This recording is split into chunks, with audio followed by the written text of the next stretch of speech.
everyone, my name is Andy. Today we are with a truly inspiring guest, someone that has mastered the art in business, leadership, and personal growth here in China. She's a coach, an entrepreneur, and also the host of a famous podcast, Business Meets Life. She has helped many professionals unlock their full potential. So I'm so happy to have her, Janine Jakob. Thank you so much for having me. Thank you so much for coming. How are you today? Good. I'm excited. After having had one of your co-founders of my podcast, I'm excited to be on your amazing new podcast. Oh. Congratulations. I know you got here to China in 2017, right? Yes, correct. I want to ask you, what was your first impression when you came to China in 2017? Actually, at that time, I was already working for HP in Germany, and I did also a master's degree, and I could choose out of 60 countries where to go. Okay. And I gotta be honest, thanks to hard working, studying, and so on, I lived in the US and Finland, but I was not really interested in China. I love Chinese food and so on, but I'm like, I hadn't even heard about Suzhou, China before. And then I ended it was supposed to be a French business school that is international. So I would have expected that it's going to be easy to integrate into the Chinese culture when coming there. So my first impressions were not so good because this was not China's fault at all. But when I landed in China, the first night I was staying close to the airport in Shanghai, and my grandma just died. But my mom I only saw the message and it couldn't reach me when I arrived in Suzhou, and I was just checking in, surrounded by tons of French other students, checking into the dormitory when I saw a text message that my beloved grandma just died. And then I ended up in the dormitory, and I started crying then, of course. And in the first classes, I'm like, there's only French people here. And don't get me wrong, I love France, I love French people. I didn't even have a single Chinese in my class. So it was a bit of a culture shock of China and French culture happening at the same time. Oh, I see. But other than that, full of potential, of growth, exciting. And I mean, who would have thought that after just 2 semesters here, I would actually quit my corporate job after 7 years and even stay in China and open my own company. So I guess it was good. It was good. Why did you decide to open your own company? How did that idea develop? I actually had a safe contract, because I was with HP in Germany for several years, and the IT is a booming industry, so everything was set, and I had a good start in my career. But there was this one course during my master's degree. It was called Success Factor Happiness, and that course I took it in Munich before coming to China. It kind of switched something inside my head. I was always very ambitious, very hard on myself, and I just realized so many companies out there, also small startups, have made it at the end because it was not only about success, but also they took care of their employees at workplace and about happiness in the workplace. So they were super successful. Happiness and success, according to science, comes together, and you can have both. And when you are first happy right here, right now, you have better chances of becoming successful. So that knowledge that I got and what I've started to experience, I was like, I love HP and the company culture. And HP also had integrated some of these kind of things. But then I was like, in Germany, there's many people already doing I'm just gonna call this happiness well-being consulting. I would just be one out of many if I start my own company there. But in a developing country like China, I can make an impact. So I felt like I found my purpose in life.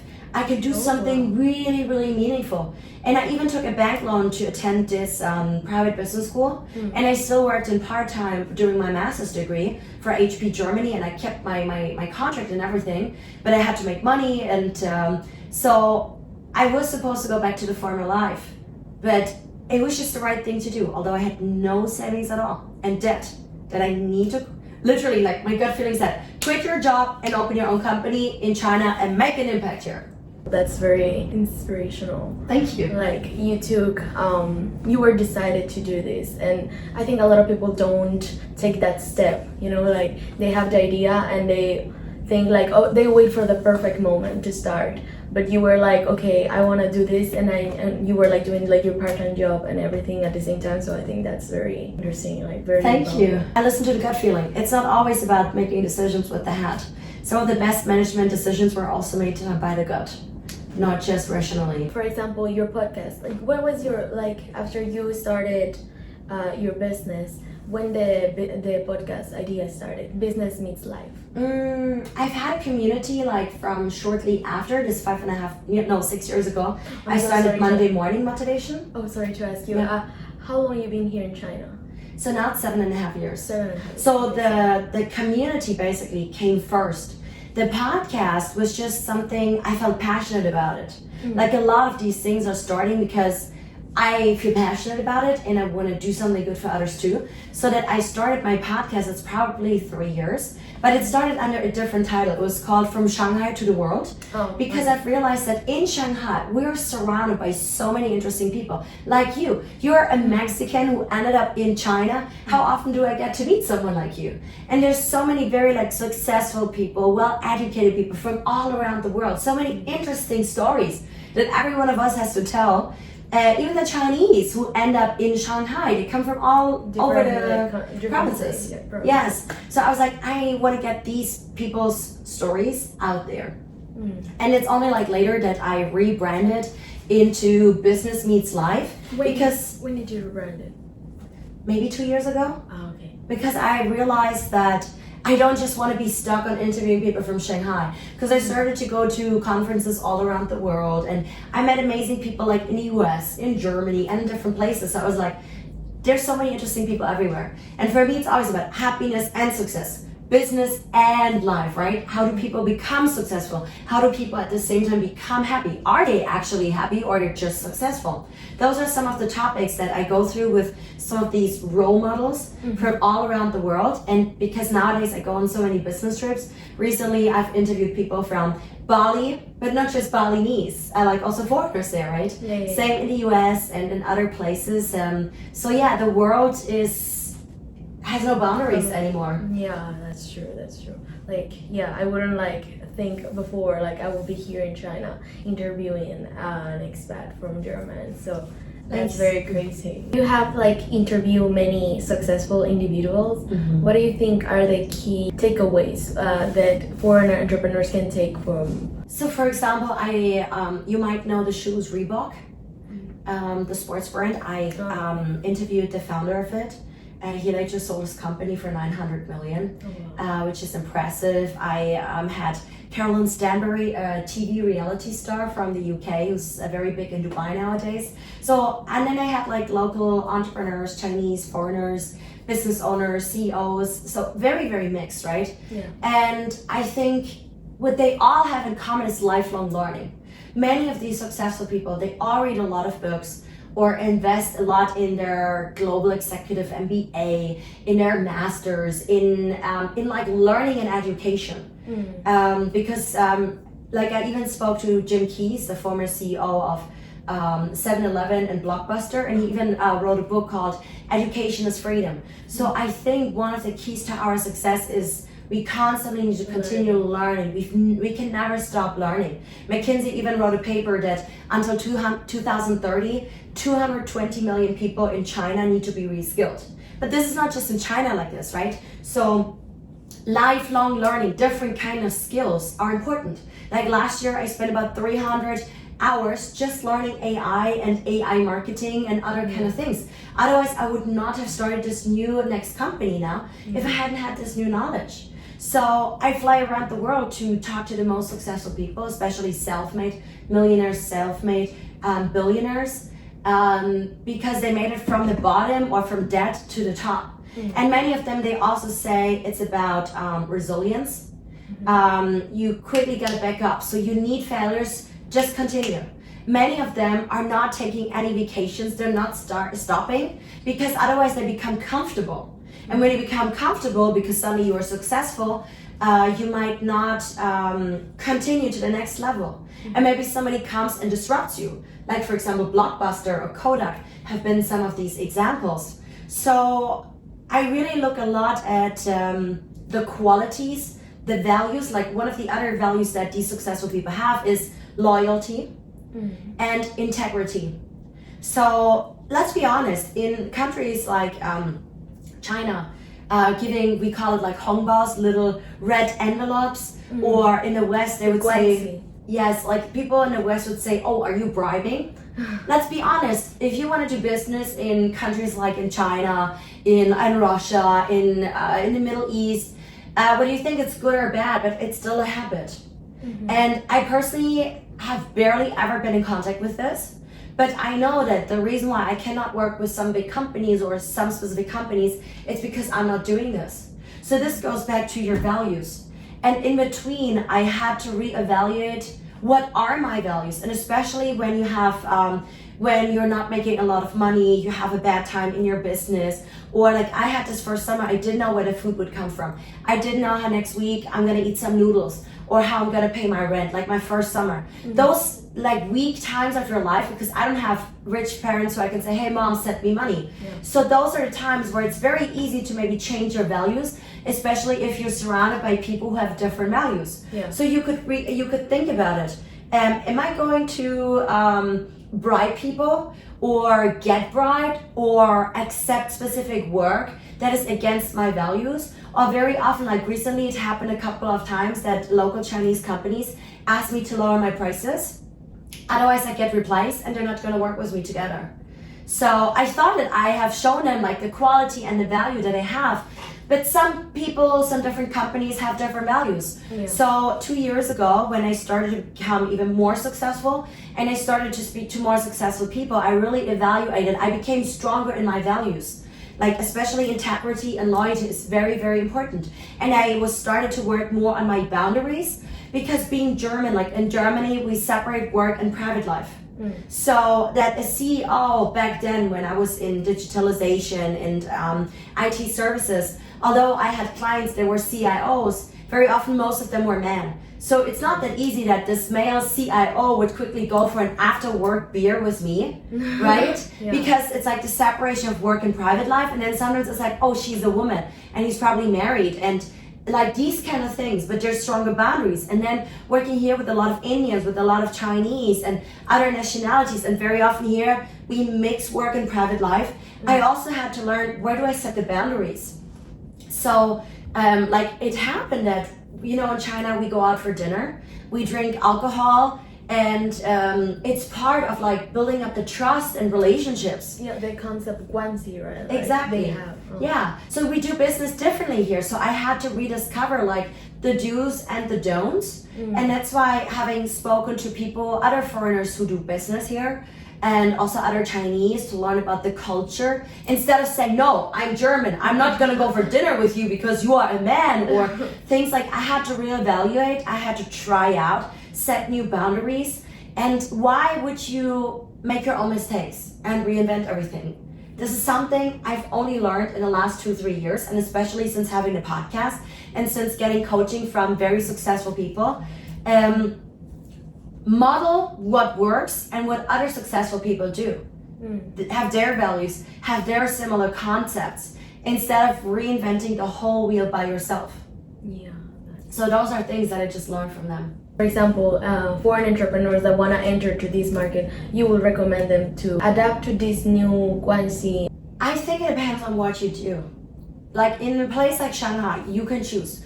Do you want to live the Western style of life and do business in a Western way, like in a meeting room? And a lot of things in Shanghai are very Westernized, how we also do business.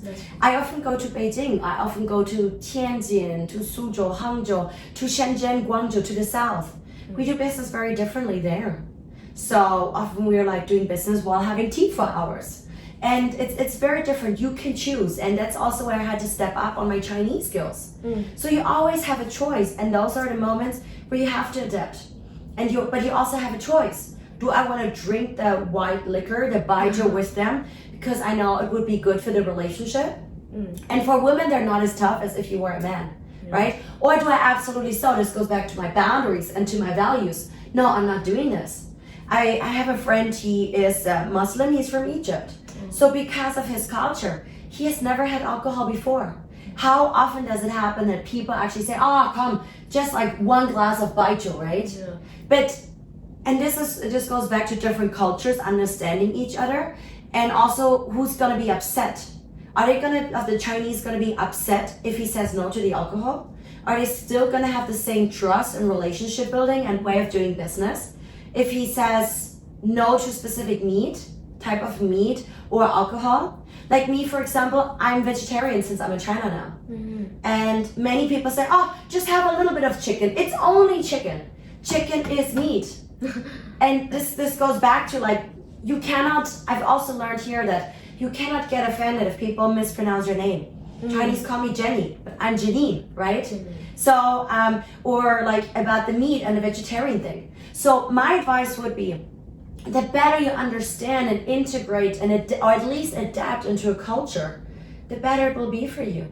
Even if I live in China and I do business with people from all around the world, which I do, the better you know on how to communicate, how the culture ticks, the better you can also influence them and do business with them. And you can avoid pitfalls. That's why I've studied so many different cultures. And even like having had a relationship with somebody who is like French with Martinique roots, Caribbean, versus like somebody like one of my boyfriends, he was Iranian, but a global citizen. Even this, like, it's something that excites me, working with people from different cultures, and it's exciting to learn. And the more you know, the better you adapt, I think the more successful you will be, unless you're just sticking to your culture. Can you talk a little bit about your potential partners in Shanghai? Yeah, so full potential partners. The idea in the beginning was to do happiness consulting, but happiness does not really sell. Success sells when you can make more money, especially in China. People care more about how can I make more money and performance. So I had to learn how to change the marketing and so on. So we basically unlock the potential of people and teams and organizations. Your B players, we transform to A players to A++ players, so that at the end you can have more engaged employees, you can have more sales, a higher performance. How do we do this? Number one, trainings. Leadership, soft skill trainings. We offer more AI nowadays as well. And we also do coaching. Coaching in China is still a newer concept, although we've been doing this for like 6 years now. My company is actually 6.5 years old. Team coaching, executive coaching, life coaching, different kind of things. Mental fitness is also growing after COVID. And we also do consulting on the company. And the newest company that I've just started is Podcast Genie Marketing, where people and companies can outsource their podcasts, because every business needs a podcast. So it's good that you guys are doing it. It's a great way to create relationships and also to improve your own branding and authority. And at the same time, we do a lot of like, I basically founded this AI marketing agency now for a company. So that's a new company now. What were some of the challenges that you faced when you first started this entrepreneur journey here in China? I think I underestimated actually how tough it would be. I've always been a fighter and worked myself up.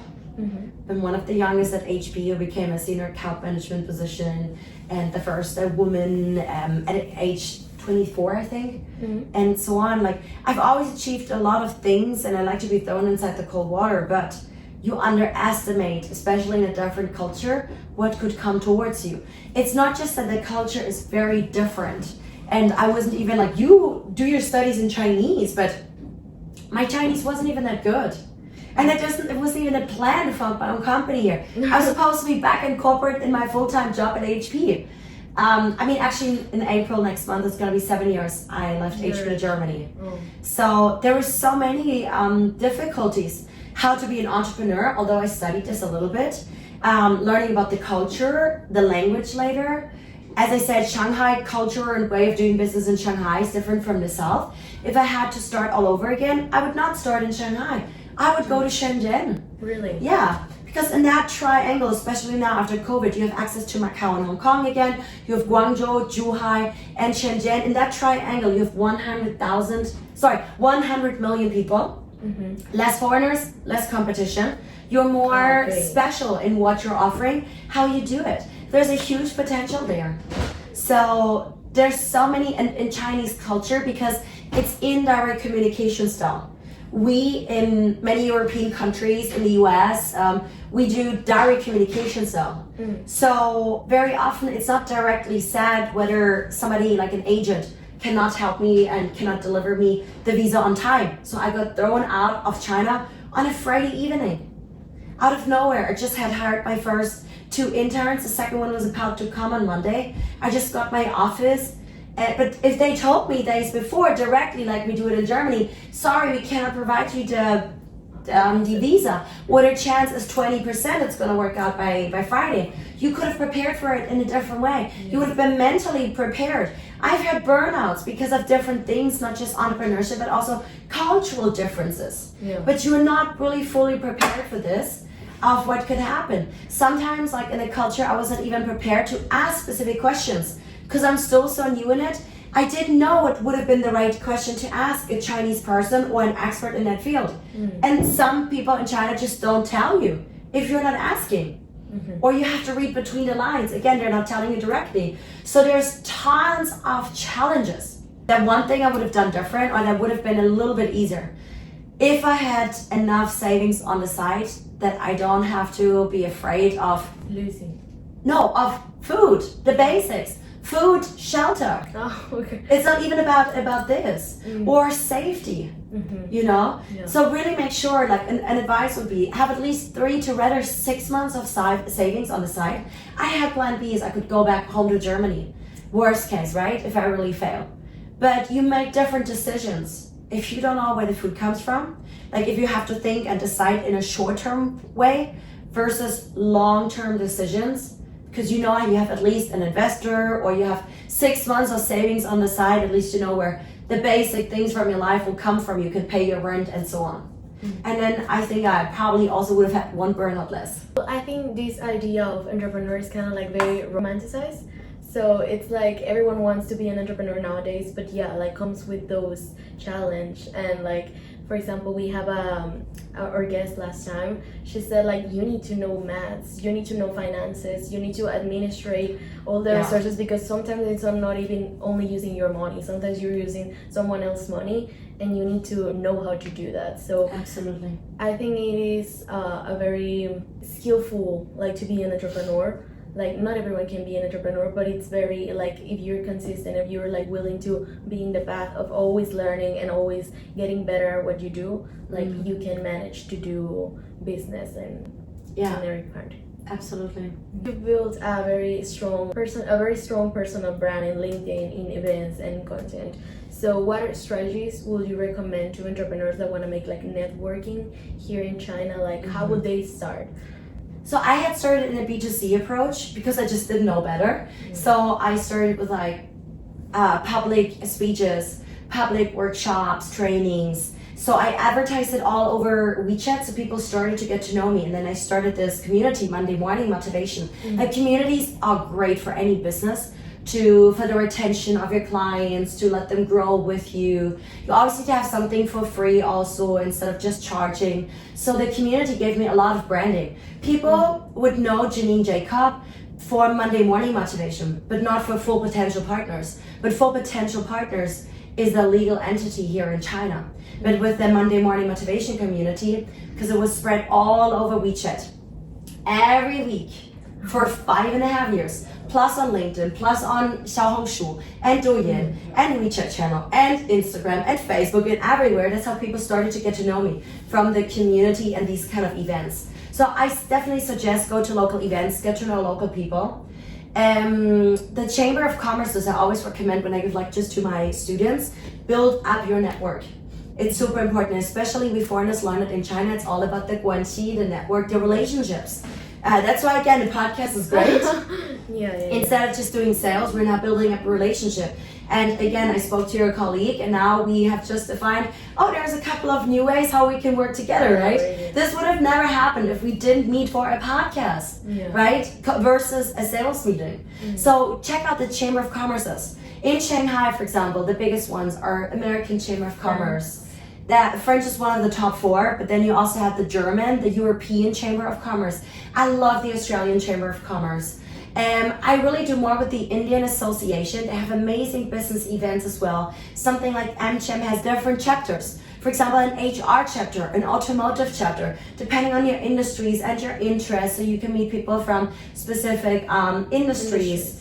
So yeah, face to face is always good. I think get started there. Then WeChat has a lot of different, has a group for anything. But I think nowadays WeChat is not as strong, like the WeChat groups wise for promotion as it used to be when I started. So yeah, don't overthink the face-to-face thing. And the best is you need to become the authority so people will come to you. That's why, like, in Suzhou, I started Girl Gun International, a women's network, which I grew to more than 300 members in 1 year. Later, I did Internations in Suzhou. Internations is also a huge brand. Oh, yeah. Started in Germany, you know it from Shanghai, from Dubai, from New York. They're from all around the world. Started in Munich. I've even trained the local team in Munich before. So it's a big brand. When you are the host and you're organizing something, you are attracting the people. If you are doing a podcast, you become the expert in that field. Like one of my clients, he started a podcast, like he is a specialist in flooring, like floors, right? And he does the sourcing for his clients. And he started a podcast for flooring in Asia. Something like this, that niche is not existing. So somebody who needs exactly that kind of expert now and can build up the trust and can see it through his podcast, is that the person I want to work for or with? And is he an expert or not? So you have to become a brand and an authority and rather attract them at one point to come to you instead of you just going to them. That would be my advice. Can you give us some insights about where do you see like the future of like the business here in China, like around 5 years? I mean, we do see a trend that a couple of companies right now are going abroad, for example, factories, whether it is Southeast Asia or even like as you guys, you're helping them to go to Saudi Arabia, for example. One of the trends right now, my friend has started something like the Russian Chamber of Commerce. Because of the war and other happenings, you see a lot of Russians bringing their factories and businesses to China, but also a lot of Chinese starting to do more and more business with with Russian-speaking countries, especially Russia, because Russia and China has good relationships. So I think there's a lot of trends on AI, and tech, because let's be honest, a lot of the AI technologies, even abroad, if you look at them, like in the US, a lot of those developers are even Chinese developers, but maybe they studied at an American university. So a lot around innovation and tech and AI is still coming from China. Yeah. So I mean, those are kind of trends. Even if we look at the podcast, in the West, it's already pretty big. Look at Donald Trump. The reason he got a lot of other voters is through influencing by speaking at big influential podcasts. So even a podcast is growing in Asia and even in China nowadays. Yeah. Although a lot of people right now still don't know yet. What is coaching again? What is a podcast? So we have a lot of like trends still that come from the West and are slowly emerging to China. Another trend that is happening is a lot of like face-to-face gatherings are back. And to be honest, there's even a trend. Instead of doing everything online, there is a trend to do even more things face-to-face again. Although it sounds so like easy. Yeah. It sounds so easy to say that. We've always been doing this, right? Another big trend is that we can see, and of course the multinational companies are doing it first, but for Chinese, there's a trend happening for mental health. The awareness is growing to do something about it, to offer something in the workplace. Students, we have a very high unemployment rate for students, where we can see there's a need for soft skills and of course tech skills, but especially soft skills. And this is, in my opinion, still an untapped hidden thing where people are not really tapping into, because students are still in a very traditional way, just studying hard, reading their books, learning by heart, not doing a lot of like student associations and extracurricular activities and internships while studying to really improve their soft skills. And that's a very big missing thing. Yeah, so there's a lot of different kind of trends in different fields. One advice that you could give to all those entrepreneurs that wanting to enter into the Chinese market, what would it be? Like modeling. I wish somebody would have taught me this from my coaches earlier, not just last year. And especially now with AI, with specific software and or good prompting, you can model others. I'm not saying you should copy others, but with AI, you can model others. So really look for the people who have achieved what you want to achieve, or companies that are similar to what you want to achieve. Study them. I mean, we've always been told, like, do a competitive analysis, right? It's not just about like studying your competition, it's about learning what works for them. What is their sales approach? How do they like do the funnel? How do they do their advertising? Like, how do they build up relationships? What do they do that works for them? Why they're so successful? Hire their coaches to be your coaches, right? Model what works for other people, implement it in your style, instead of reinventing the wheel. Tip number 1. Number 2, invest in a coach and mentoring. So in the first years, I had coaches, but not the most successful ones. Nowadays, I am able to afford finally some of the more successful ones, like JT Fox. He has 78 companies now. Or recently, I've gotten one, a Dutch guy in Dubai just 2 weeks ago. Like, he cost me, let's say, only 500 euros for 90 minutes of coaching. A JT Fox is even more expensive than that. But back in the days, I had cheaper coaches. This is not about the price. It is about how much value do you get back. Very often we look only at the price. But if I invest in my education, in my training, in having coaches and mentors who have achieved what I want to achieve, I can avoid making specific mistakes. And I can faster get to my success because they will tell me what to avoid, what to do, what not to do. So investing in this is not a cost or a price. It is an investment. That's why I fly around the world. Recently, 3 days of training with like 30 other entrepreneurs from around the world, where probably 70% of them were way more successful than me. Because from them, I can learn. From their issues and their mistakes, and having the same coaches as they do, so that I can get to the next level. This is really, really important, and I wish I would have known and have had these really outstanding people from the start, but I couldn't afford it yet. Then like I would have been on a different level. But hey, it's never too late, right? Yeah. So this is really my my advice. That's why also when you get a coach, ask them, do they have a coach? Because if they're not investing in it, like you can see from my social media how much I'm investing in my training, in learning from the best around the world, so I can share the stage with them. Like recently, like the son who founded the Lamborghini brand, Tonino Lamborghini, or actor Vince Vaughn, different business tycoons, or Mike Slade. He worked closely with Steve Jobs at Next and at Apple. Those are the people I want to spend my time with. So look to also, number 3, have friends, and the people you'll spend your time with, even if it's online, who are more successful than you and who are positive, because you become like them. If you want to get to that level, you really need these people around you. Yeah, like they say, like the 5 people you spend the time with, like they're the most like influence you. Yeah, you become the average of them. You become the average. Yeah. So this is another learning. Like in the beginning, I've had friends, but some of them were quite negative.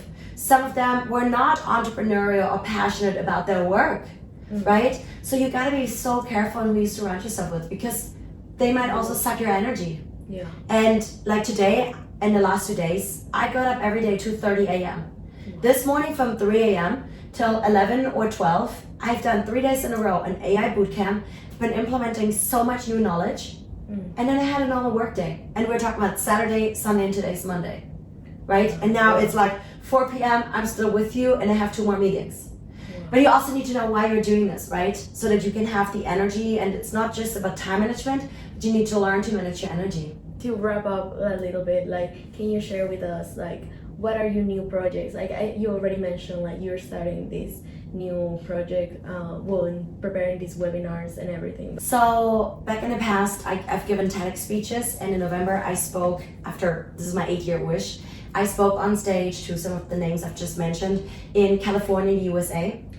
Like Lamborghini, Vince Vaughn has spoken there before, and Mike Slade and other people. So next to having spoken in the US in front of 80 different cultures to 1,500 entrepreneurs and business people, I'd like to speak in South Africa, more Asian countries, like make an impact through my knowledge and what I'm good at in more countries, developing countries, Africa, South America, so different speeches that I'd like to give. that I'm working on. And number 2, podcast genie marketing. I really want to help other companies to make an impact, getting more leads, sharing the knowledge, doing what they're best at with the marketing and AI and podcast skills that I have. And I've always wanted to be a serial entrepreneur. To be honest, I just want also my parents to have a better life. Like, I want to buy an apartment for my mom. I want to buy an apartment for my dad. It's another reason why I'm working so hard. I'd like to, for years I've been learning now on how to invest in companies, how to scale companies. I have all this knowledge now, which now with the new company, I think like going with the trend and like more in a niche, it will be easier to scale for me. And now I have all the knowledge. So now that I'm starting over with a new company, I can implement it, I can start from a different way. So I want to be a serial entrepreneur and basically make a positive impact in different industries and different countries around the world. So that's what I'm dreaming of. I'm very impact driven. It's not just about money. And I want people to be successful and happy. Yeah, I think it's pretty important that you already find your purpose, and that's what's been guiding you in this path. Yes. So well, that's really great to find your purpose, and like to see what are you good at, continue learning, and then you can start making a profit of it. Absolutely. Thank you so much, Janine, for coming today and for sharing with us all this knowledge you already have, inspiring our viewers with your story and everything. So thank you so much for making the Thank you so much for having me. And guys, I can definitely recommend also working with Globlu. Whether you wanna open up here in Shanghai or in China, or I mean they're like everywhere nowadays. Dubai, Saudi Arabia, Uzbekistan, and so on. So I've had a chance to interview Julie. I've worked with her as well. She's a very inspirational entrepreneur herself. Yeah. And just keep it up, guys, what you're doing. Thanks for having me.